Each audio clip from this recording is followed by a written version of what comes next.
everyone, magandang araw. Ganap natin for today is papunta tayo ng hospital para may dadalawin na pasyente. Syempre, kapamilya.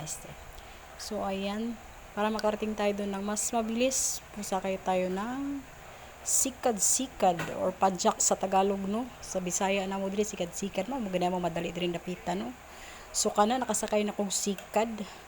Nag-agita diri dapita, padong siya.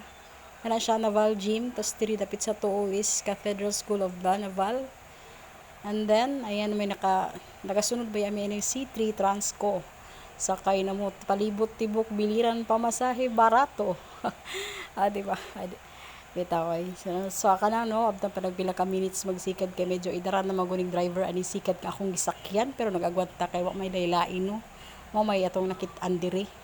So, kinindara din dapita. Papunta pala kami ng simbahan ng Naval, Cathedral Church of Naval. Yan, 'di ba? Ang ganda. Oh. Pero ang ganda parang ako, ha? Itaw ay joke ra na ha, sa matuo lang. So eto sa bandang kanan is Cathedral School of Law Naval. Private na siya ha, sa mga maka-afford na, makapa-eskwela din dapita. Oh. Magwanta jud ko dani no, nabidyo-bidyo la jud ko kay tungod kay medyo hinay lagi mo padjak ni akong gisakyan nga sikad. So, luoy baya pud si tatay no nga kanang bisag tigulang na nagsikad daghapon siya para makakwarta. So nabiyaan nami sa City Transco, C3 Transco di ay malipat mo gud ta madugay na bila oy. So diri na nagud pa kana siya diha is na diha dapit ang Fatima. O kana diha Fatima na siya ha. Huwag kini ambot, basta. Riley's Cafe. Doon ni siya na adri sa wala ang Riley's Cafe. So, kana siya hapit na tamo abot sa hospital. Na, video pa. Apilog video ni atong tiilday. Diha dapit LBC. Medyo gilaay na jud ko daanin ko ana bagay murag dugay jud kay ko ning abot ti ana. Pero anyways no, ang sikad karon o padjak. Mahal na gyud ang pamasahe, 15 pesos na ilang minimum. Pero kung gikan kag hospital padong baybay is 20 pesos. Depende sa driver nga imong masakyan no. Pero naagay mga driver nga mo presyo sad 15 pesos di mo reklamo ang uban. Wala gyud 10 pesos ron ambot depende lang siguro.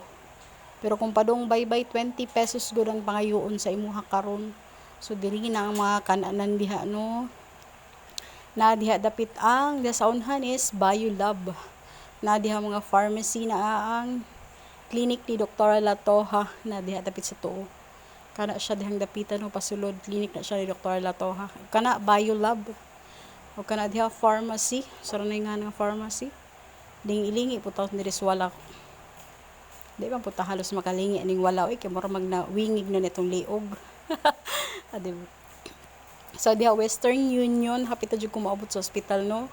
Bisag nagwanta sa kahinay sa padjak aning driver town. Pero luoy sad baya. Ko bisag hinay basta kanunay.